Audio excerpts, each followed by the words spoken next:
আসসালামু আলাইকুম ওয়া রাহমাতুল্লাহি ওয়া বারাকাতুহু। আলহামদুলিল্লাহি ওয়াহদাহ ওয়াসসালাতু ওয়াসসালামু আলা মান লা নাবিয়্যা বা'দাহ আম্মা বা'দ।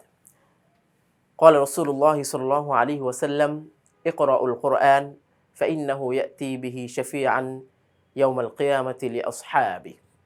রাওয়াহু মুসলিম।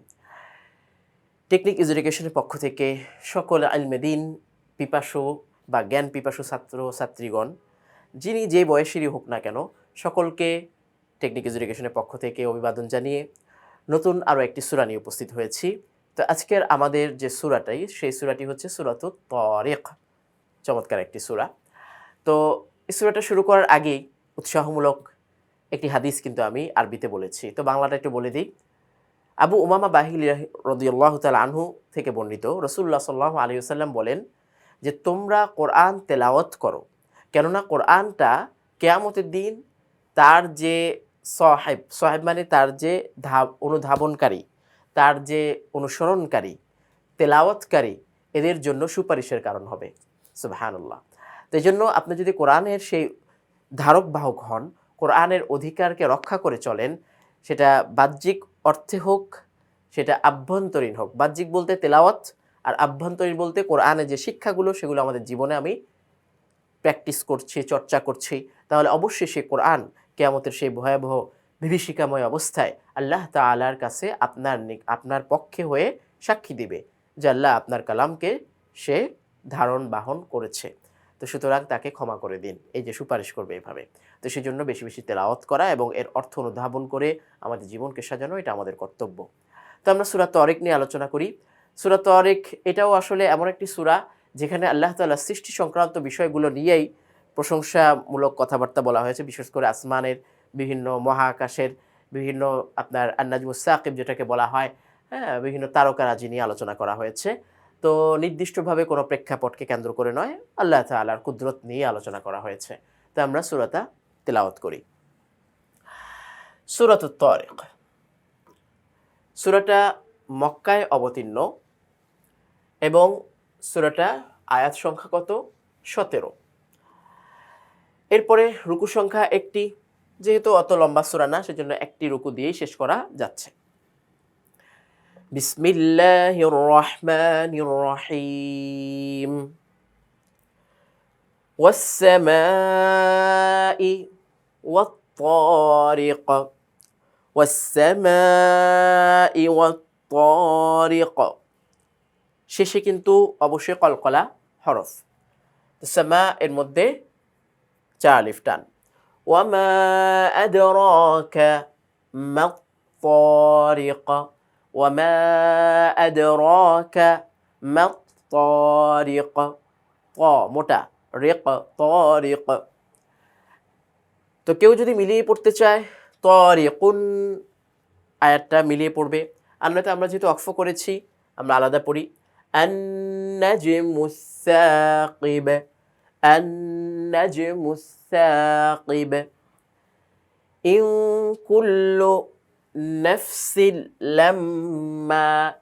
ইন কুল্লু নাফসিন লাম্মা আলাইহা হাফিজ। আলাইহা হাফিজ। ইন কুল্লু নাফসিন লাম্মা আলাইহা হাফিজ। ফালইয়ানজুরিল ইনসানু মিম্মা খুলিক। মিম্মা খুলিক।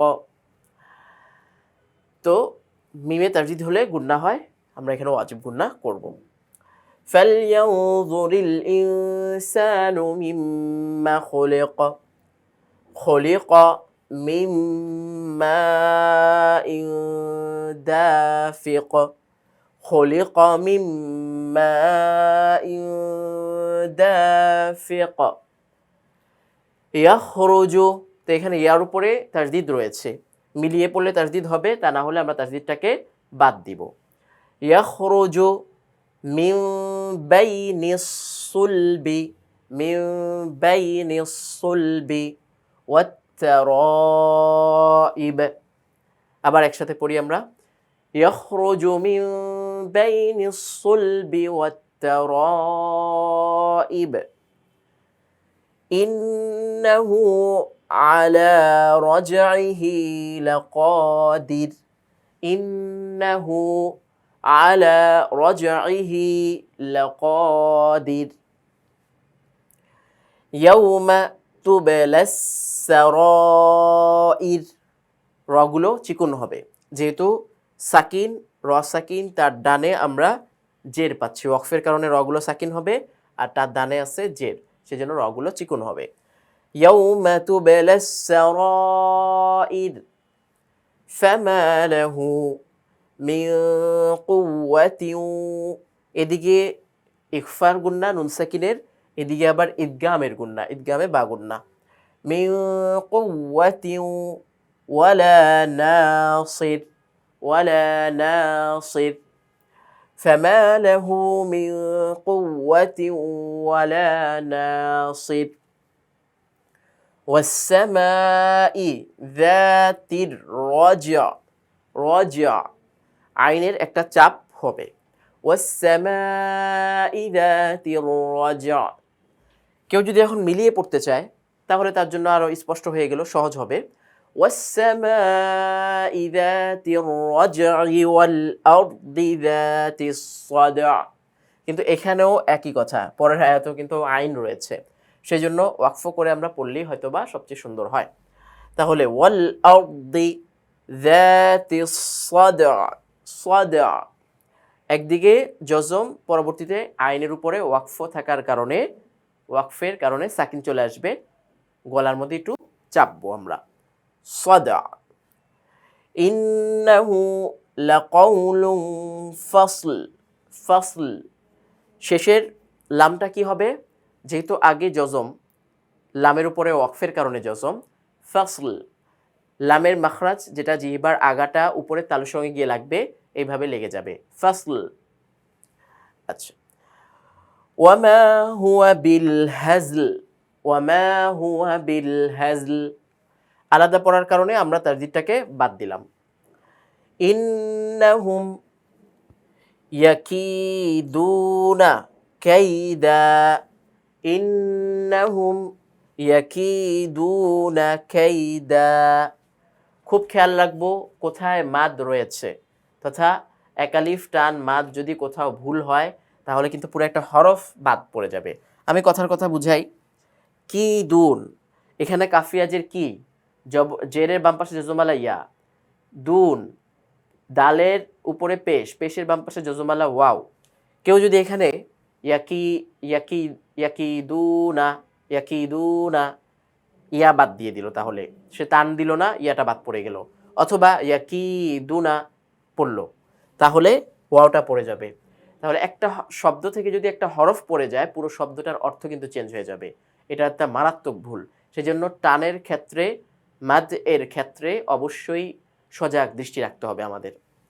ইয়াকিদুনা কাইদা ওয়া আকিদু কাইদা, ওয়া আকিদু কাইদা ফামাহহিলিল, ফামাহহিলিল এই হা কিন্তু গলায় যাবে না, এর জন্য স্বাভাবিক। ফামাহহিলিল কাফিরিনা আমহিলহুম রুওয়াইদা, রুওয়াইদা ফামাহহিলিল কাফিরিনা আমহিলহুম রুওয়াইদা। সাদাকাল্লাহুল আযীম।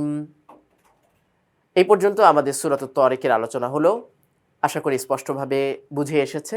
তো আমরা চেষ্টা করব অবশ্যই সাথে সাথে বলার জন্য।